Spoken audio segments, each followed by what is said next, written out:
welcome back once again to another Saunatic video. We are now getting really close. This is the month of October, and my goal is to actually try to get this to get past the MOT, or as it's called, really roughly translated from English to Norwegian to English, the EU control. We are already doing some progress. I have, on my own time, just as a research point, done one of the brakes in front. I will be doing one of the rear, off camera as well, and I will show you simply the other side. This is probably the closest to a how-to video for this car, since doing a service on brakes is really just one way, unlike welding and such. Oh, hi there. But yeah, so this is what we are starting with, more or less. Brakes that are worn down, rusted, and brake calipers that are stuck or actually partially worn out, which means I actually have to, at the front at least, do rebuilds. We start off really easy by first untightening the bolts, which I've already done before filming, and simply jacking up the car.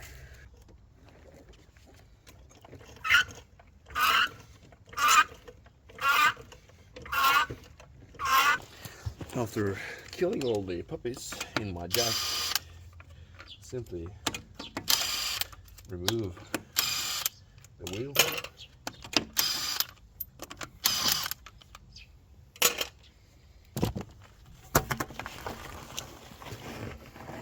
And I'm going to slip that tire with some trailing mats on top, underneath the engine, because using normal jack stands on gravel isn't actually any safe.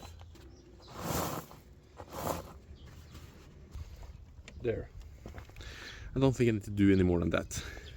Might as well, just in case I don't miss them, re-thread my bolts.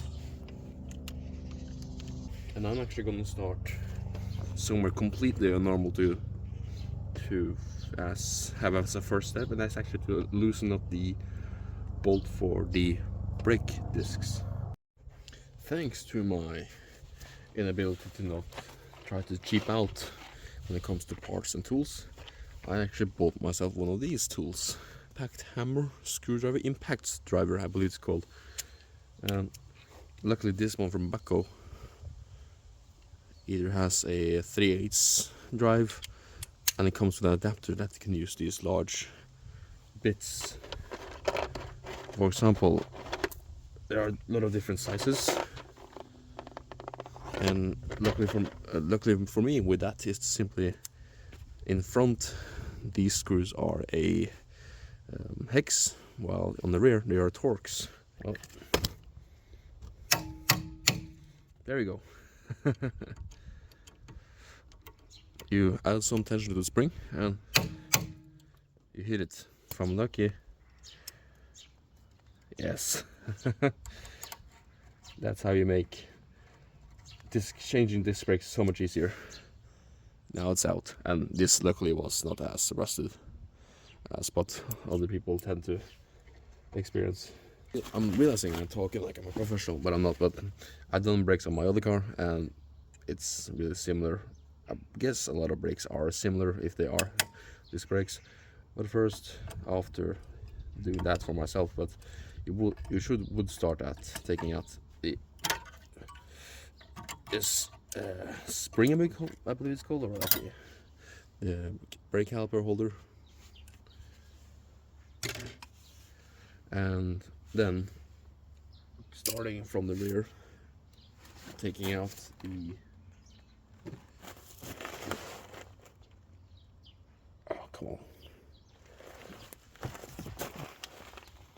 taking out these plugs, because we're now going to unscrew the gliders, or sliding pins is actually called. Gliders is what we say in Norwegian. Yeah, really dirty, so they're probably not lubricated anymore, the sliding pins, but that's no worries. The only thing that is a bit irritating about, I believe it's only on SAABs, might not be, but they do not take a very common size hex. They take a 7 size, I believe it's called, and that didn't come in my set, so I had to buy it separately. That's why I always have one in my car case, for tool case, and for my carpentry tool case.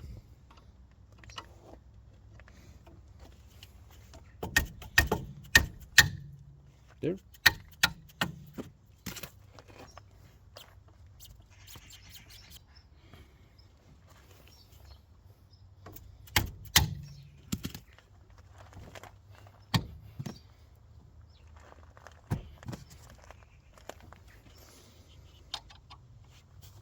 Now, should have probably lubed them a little bit, but that's fine.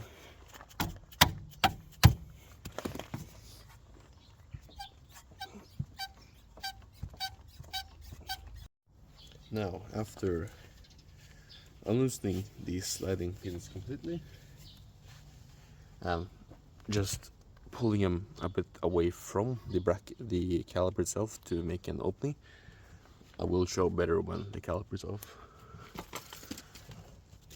It's more or less taking something soft against it and whack away, I believe.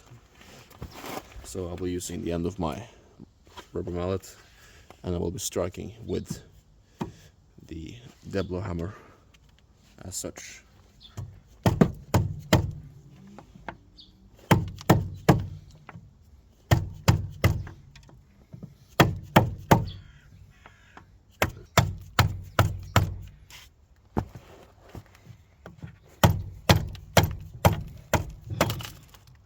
Ta-da!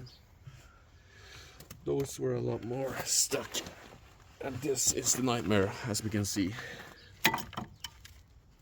Just look at those. Well, that actually has some meat left on it, but yeah, those are no good. Might as well just, to be able to maneuver better, take off the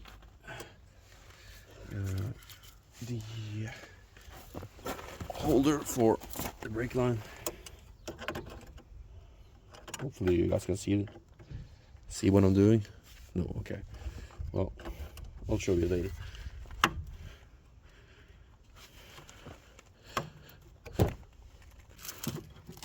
There. Now I got more place, and I'm going to reuse those because those are actually still fine. No need to waste money on parts that work just as well. And here is our caliper, and here are the sliding pins that are desperately in need of lube. Wow.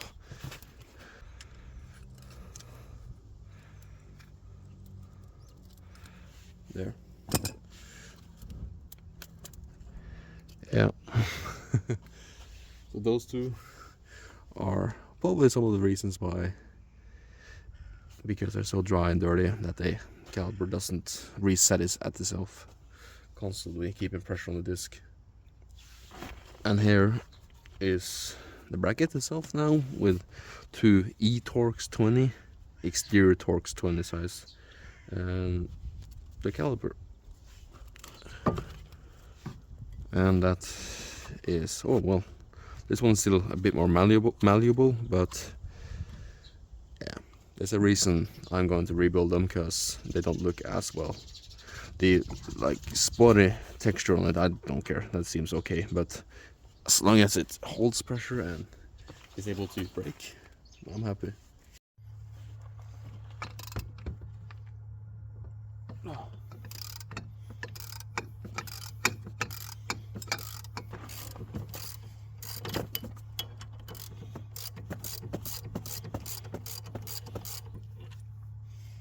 There you go. Now, after I took out these gigantic bracket bolts for the brake caliper holder or bracket, you can see how much, well, yeah, that's a lot of Loctite. I already cleaned this out a bit, but yeah, now that's done, you can simply take off the bracket. And now I can remove my bolts that I reset and take off the screw I at the start loosen up, and I can replace the disc. Now with a different view, I have now turned the wheel straight again. This is our bracket. You can see a lot of the residue from the Loctite that's bolted on from service and factory, with everything else taken off, and already have pre-loosened that screw. I can simply just take it off and then remove the brake disc in its entirely. I'm going to remove the brake disc is what I'm saying. I'm not going to sugarcoat it anymore. This, okay, that one, whoa, that one was really loose. Probably because of the way I hit a lot of things else. But yeah, that's, damn. Look at that ridge line of rust. There we go. There's our wheel bearing. So a little bit of rust, something that's not new with this car. So I'm just gonna go and get it cleaned. There you go, that's a lot better. Cleaned up the surface here and went with a harsher brush on the brake shield, and also tried to remove some of the Loctite here. Copper paste. I've seen that some people tend to do it at some points to make it easier to remove parts in the future. So why not add just a little bit? Not much.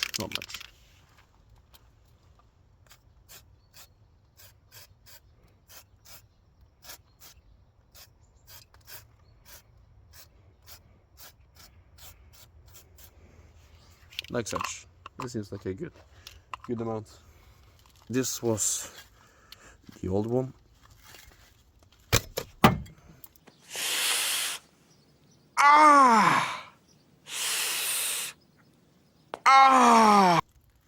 Wow, fuck. This was the old one. And this is the new one. A lot better, if I do say so myself. Now I just need to take some brake clean off the surface and add it on. Now, with the new brake disc attached and also the screw back on, it now holds the rotor back in place. We're going to have to look on the brake caliper, because that's too much, the cylinder is too much extended, which means you're going to use a disc brake caliper tool. Now, if you do not have tools like this, I have usually managed up with just a clamp, like one of those pistol clamps where you press and it compresses, and that's works sometimes, but these are so stuck I really need to just use proper tools, which is why I invested in, yet again, another tool. And these are the sets. It's more like a universal set. I'm going to use that part and that screw and this bracket, but yeah, this is just the basic part of doing it.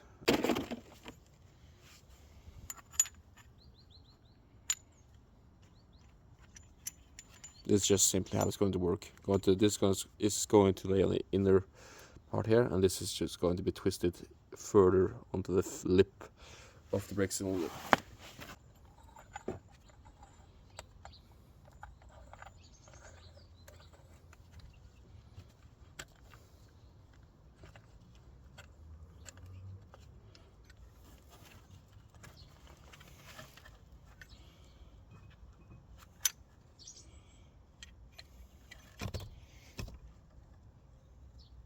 It's not buckling in correctly, so it's not. It might risk bursting or getting damaged. I just trying to get the new parts on. I can do this another day. It's probably going to work just fine in the quarter here until I get the car to pass the MOT.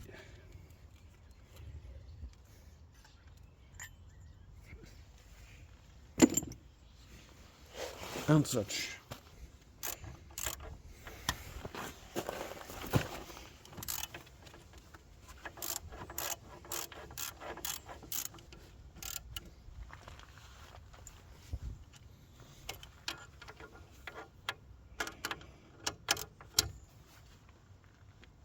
There. Bracket back on. A little bit more brake line. Alright. Brake disc on. The bracket for the brake calipers on. We replaced, or we have pressed in the piston of the brake caliper in again. Now I can actually add the new brake pads. Just for as a comparison, these are the new ones.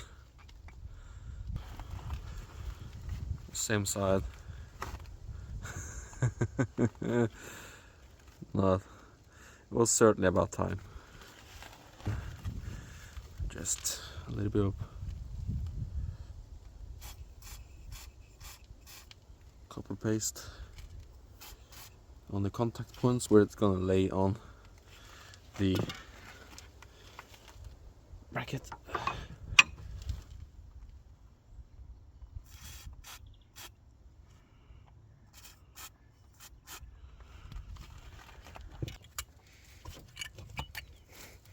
There you go. Now it's on. I'm simply going to finish up the sliding pins that hold the caliper on. I'm gonna reset them in the caliper.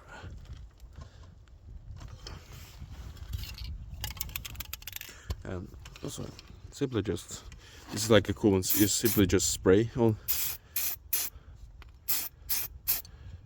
And that's much.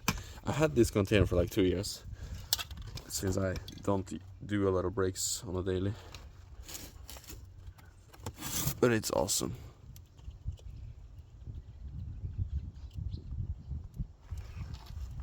There.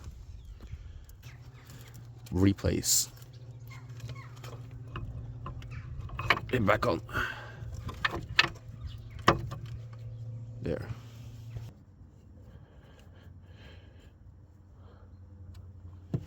There.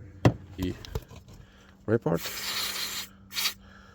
Gonna clean up the plugs a little bit. And I also like to fill a little bit of grease on the inside.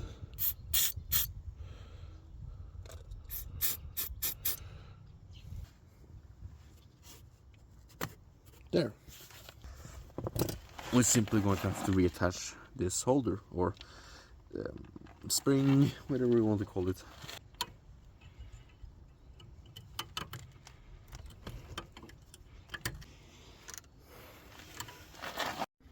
There you go.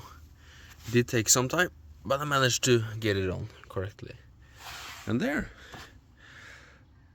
Well, other than having to just reattach a couple of parts, we're basically done with the front.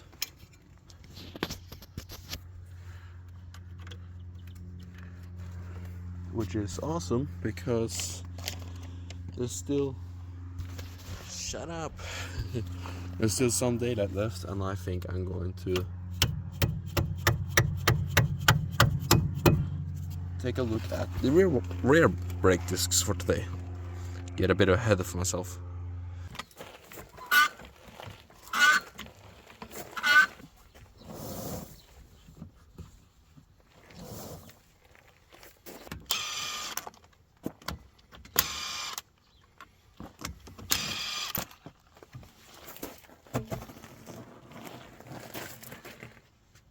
that's our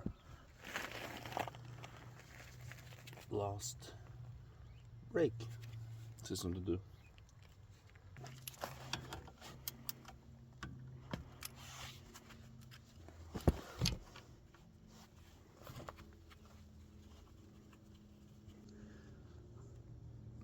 Let's get on ahead.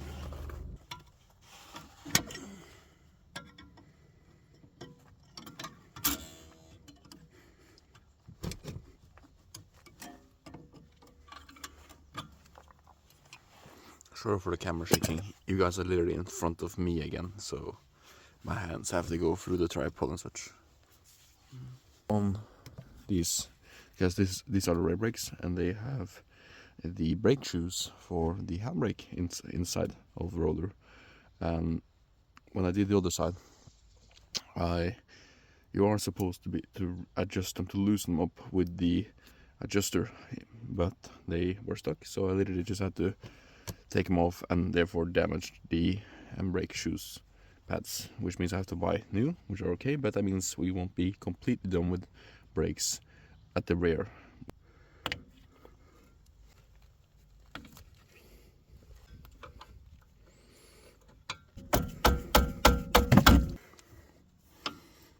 And now with both of the starting pins out, it is back to the basics.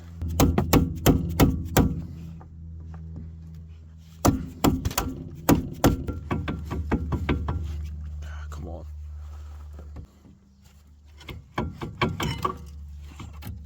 There we go. Now it's just for the bolts that holds the bracket, and they are actually now a 16mm, not a Torx or like a exterior Torx, which is a lot better for me because, well, not less scared to round them off.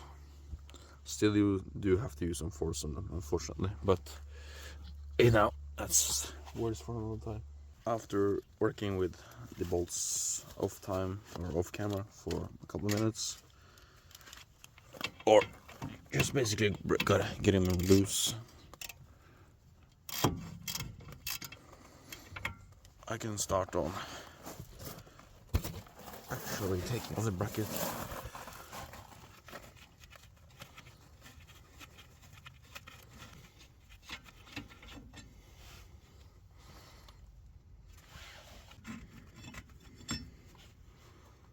That's both of them out, and here we go.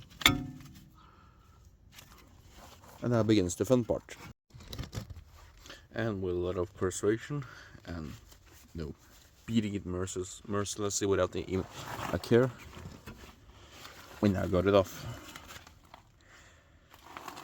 And there is our wheel bearing and our brake shoe pads, or drum brake pads, whatever. It's the handbrake.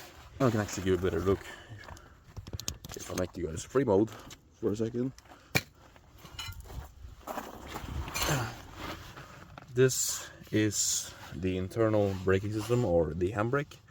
That one right there, as you can see, with the gear bit on, that's the tensioner for these brake pads.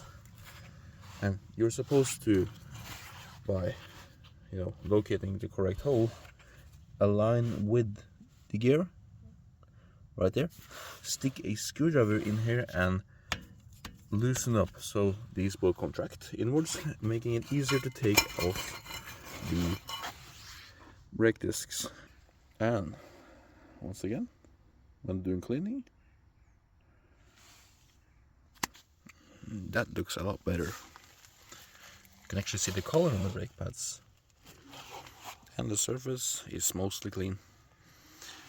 Might have to do some work later, but this will do for me.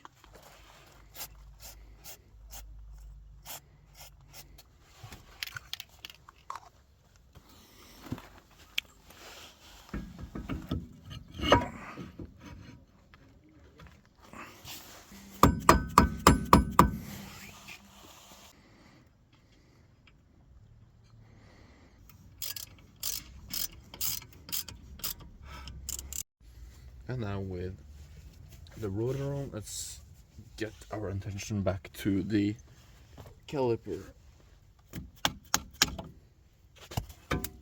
Look at how tiny these are, and they look a lot better, which means at least the rears probably worked as they were supposed to. And now I just start turning. There.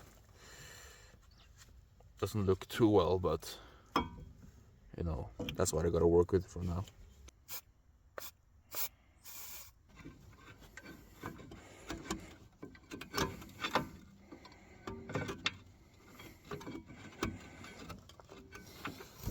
And I swear,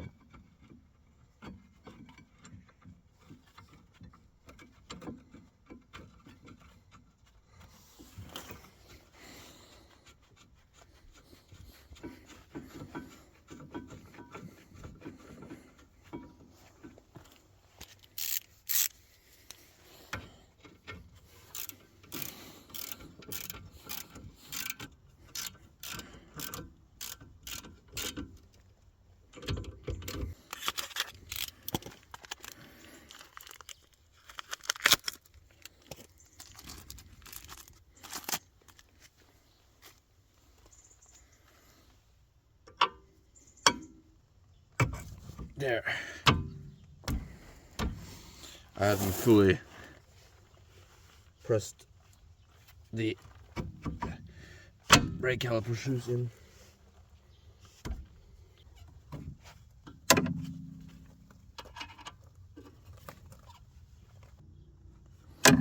There.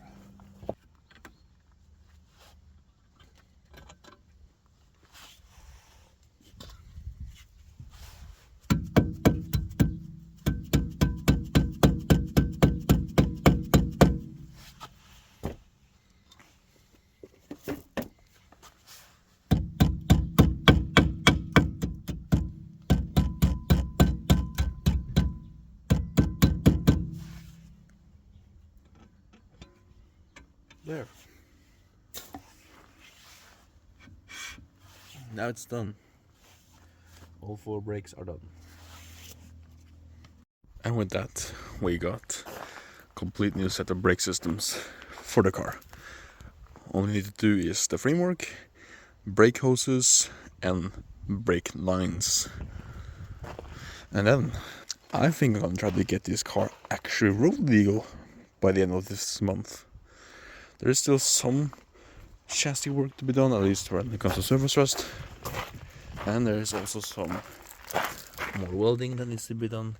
But nonetheless, I think the car is getting a lot safer and a lot better, and I think when it comes to the actual test, there will be a lot more smaller minor issues than will be actual major issues. But yeah,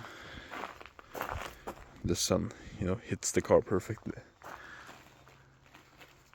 I'm going to give this car clean off camera, just wash it down, and then I'm going to see myself happy for today. Yeah,